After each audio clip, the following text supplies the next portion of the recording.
Bonding নেই, understanding নেই, আমাকে শুধু মারে, আমাকে শুধু মারে। রক্ত পানি করে হইলেও আমি আমার বাচ্চাদের স্কুলে পাঠাইছি, সেই বাচ্চারা তো এখন স্কুলে যেতে পারতেছে না। আমার হাতে তো একটা টাকা নেই, আমার হাতে থেকে সব টাকা নিয়ে নেওয়া হয়েছে। তো আপনারাই বলেন, আপনারা যে এত কথা বলতেছেন, লোভী কে না লোভী হবে?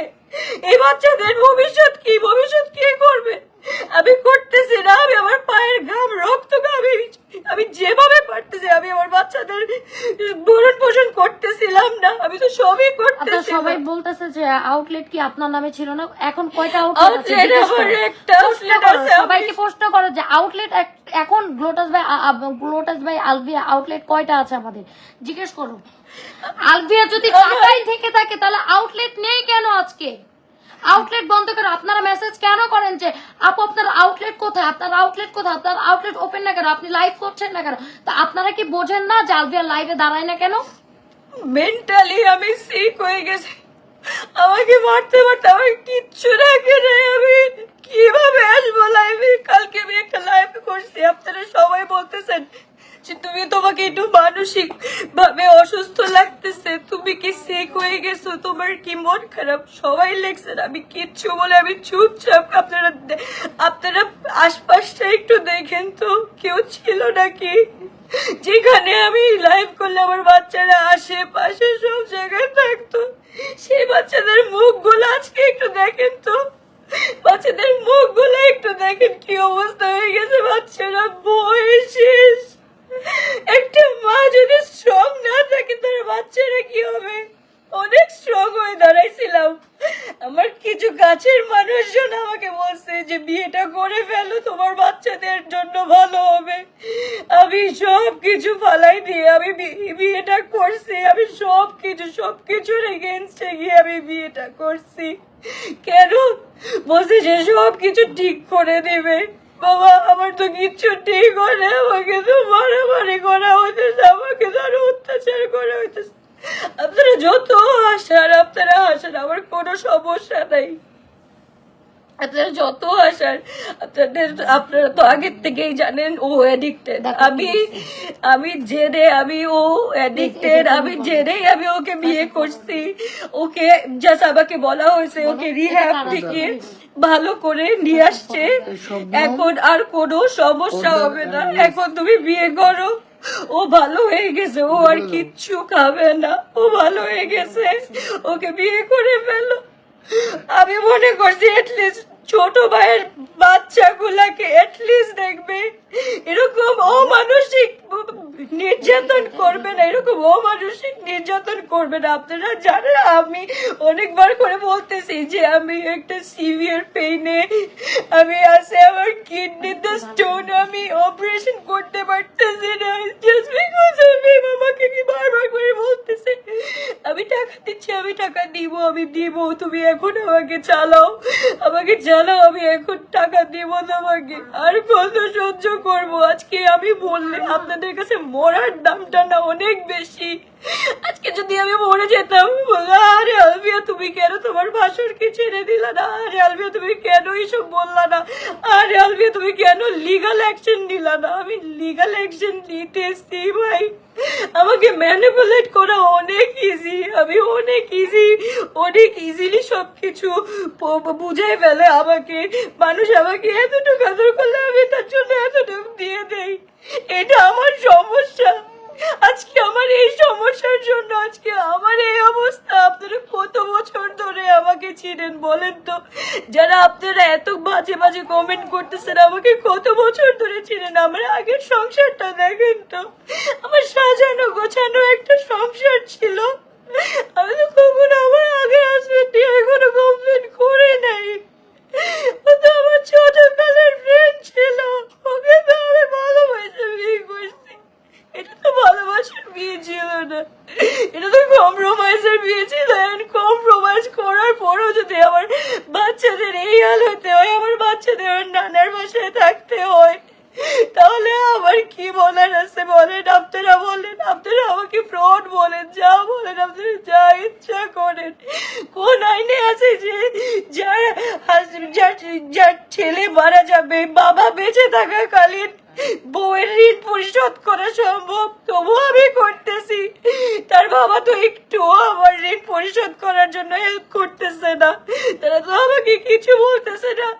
আমি যখনই সলিউশন চাই তখনই বলে যে তোমরা বড় হয়েছো, তোমরা সলিউশন করে নাও। আচ্ছা, দরকার কি ছিল বিয়ে করা? 2টা বাচ্চার জন্য বিয়ে করবে না? আমাকে সবাই বুঝাইছে যে তোমার 2টা বাচ্চার ভবিষ্যতের কথা চিন্তা করো, তোমার বয়স কত, তুমি তোমার 2টা বাচ্চার কথা চিন্তা করলে ওদের অনুশোচনা আসছে, ওরা সবকিছু করবে, আমার বাচ্চাদের সবকিছু দিয়ে দেবে। ভাই আমি কি চাইছি? আমার হকটাই তো চাইছি, আমি তো আর কিছু বলি নাই। আজকে যদি আমি এত কিছু করতাম, আমি লিগ্যাল অ্যাকশন নিতাম, তাহলে তো আমি সবাই জেলের ভাতেই রাখতাম। আমি তো নর্মাল কম্প্রোমাইজে আমি মেনে গেছি। বাস ঠিক আছে। আর আচ্ছা, ওকে, enough বাদ বলছো, দাও, অনেক বলছো। অনেক বলছো। এখন জাস্ট এই লাইফটা কেন করছো?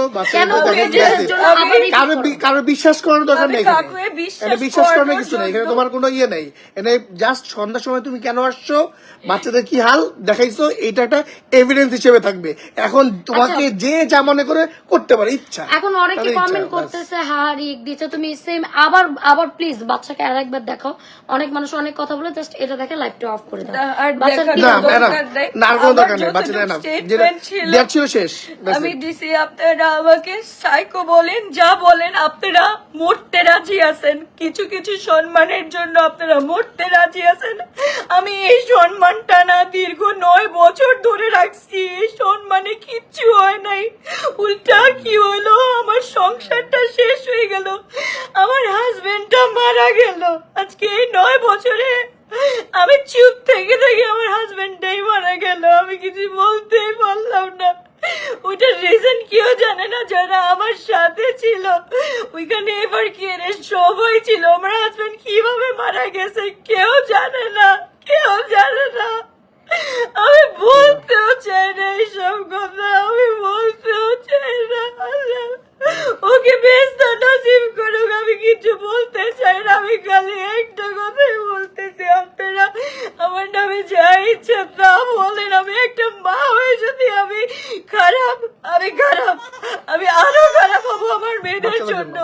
আমি আরো খারাপ হবো। যারা মা আছেন তারা জানেন আমি কি মায়ের খাবো, আমি কি এভাবে সারা জীবন পৌঁছতে মরে যাব। আমি কি করব এখন? আমার টাকা পরিশোধ করবে কি? আপনারা করবেন এসে টাকা পরিশোধ? আমি যদি আজকে লাইভটা না করতাম, আমাকে যদি ওইখানে যদি মেরে ফেলা হইতো, তাহলে কি করতো? পুলিশরাও এভিডেন্স আছে, পুলিশরাও গিয়ে আসছে, তিনি দরজা খুলে নাই। সমঝোতা করেতেও আসছিল, তিনি দরজা খুলে নাই। এতদিন দেখছেন উনি কোথায় ছিল? নোয়াখালীতে ছিল। আমি তাকে ঢাকায় নিয়ে আসছি, আমি তাকে ঢাকায় নিয়ে এসে আমি তাকে সাহস দিছি, তোকে আমি তোমার সাথে সংসার করতেছি, বাট তুমি আমার সাথে এরকম কোনো আচরণ করবা না। ও সব কিছু মুখে বলছে যে আমি কিচ্ছু করবো না, আমি তোমাকে বিয়ে করতে চাই, আমি তোমার 2 বাচ্চার জন্য সবকিছু করে দিচ্ছি, তুমি চিন্তা করো না। আমাকে এইসব বলে, আমাকে সবাই এসব বলে বিয়ে করাইছে, আমার ফুল ফ্যামিলি রেখেছে, আমি বিয়ে করছি। এর থেকে বড় কথা আমি আর কিচ্ছু বলতে পারবো না। আমার টাকা আমার লাগবে, আমার হক আমার লাগবে। আমার বাচ্চাদের আমি এভাবে পড়তে দিব না। আমি দরকার হলে আমি যেখানে ইচ্ছা আমি সেইখানে যাবো, মানে আমি আমার বাচ্চাদের এভাবে পড়তে দিব না। আমার বাচ্চাদের অবস্থা দেখেন, যারা আমাকে চিনে না 9 বছর ধরে, দেখেন তো আমার বাচ্চারা কিভাবে থাকতো, এখন কিভাবে থাকে, ওদের কি অবস্থা। একটা মানুষ যদি লোন দিতে শেষ হয়ে যায়, তার কাছে হাতে কি থাকে টাকা? আমি তো আমার বাচ্চাদের জন্য 1 টাকাও রাখতে পারি নাই। তার মধ্যে আমাকে বিয়ে ওই পর্যায়ে গিয়ে আমি আমার শ্বশুরের হাত পায়ে ধরছি যে আপনার কাছে মাফ চাই, একটু 2টা বাচ্চার দিকে তাকান। পরে বলে তুই কেস উইথড্র করে নে, সবকিছু ঠিক হয়ে যাবে। আমি তো কোনো আমার আগে স্টেটমেন্ট চেঞ্জ করতেছি না, আমি তো একই কথা বলতেছি, সেম জিনিসটাই। তার বাবাও যেরকম সে সেরকম, আমার স্টেটমেন্ট তো চেঞ্জ হয় নাই। আপনারা যারা যখন কমেন্ট করতেন তখন আমি চুপ থাকতাম, কোনো কথা বলতাম না। ঠিক আপনি একটা জিনিস দেখবেন যে চোররা সবসময় চুরি করতে গেলে এক্সপার্ট থাকে। এই যে যত রিল ফিল দেখেন, যত যা দেখেন, মাই লাভ, মাই সুইট হার্ট, আমাকে ঘুরানো, সব কিছু ফেক, সব কিছু ফেক, কোনো কিছু রিয়েল না। আমাদের মধ্যে কোনো বন্ডিং নাই, আন্ডারস্ট্যান্ডিং নাই। আমাকে শুধু মারে, ও আমাকে ওর ফ্যামিলি বলছে রিহাব থেকে আসে, ঠিক হয়ে গেছে, ও একদম ঠিক হয়ে গেছে। এখন তো আমি বিয়ের পর তো দেখতেছি সব উল্টা, কিচ্ছু ঠিক হয় নাই, সেই আগের মতনই আছে, কোনো কিছু ঠিক হয় নাই। আপনারা যা মনে করেন, আমি জাস্ট ক্লিয়ার আউট করে দিলাম, that's it, thank you so much. ও আমাকে ওর ফ্যামিলি বলছে রিহাব থেকে আসে, ঠিক হয়ে গেছে, ও একদম ঠিক হয়ে গেছে। এখন তো আমি বিয়ের পর তো দেখতেছি সব উল্টা, কিচ্ছু ঠিক হয় নাই, সেই আগের মতনই আছে।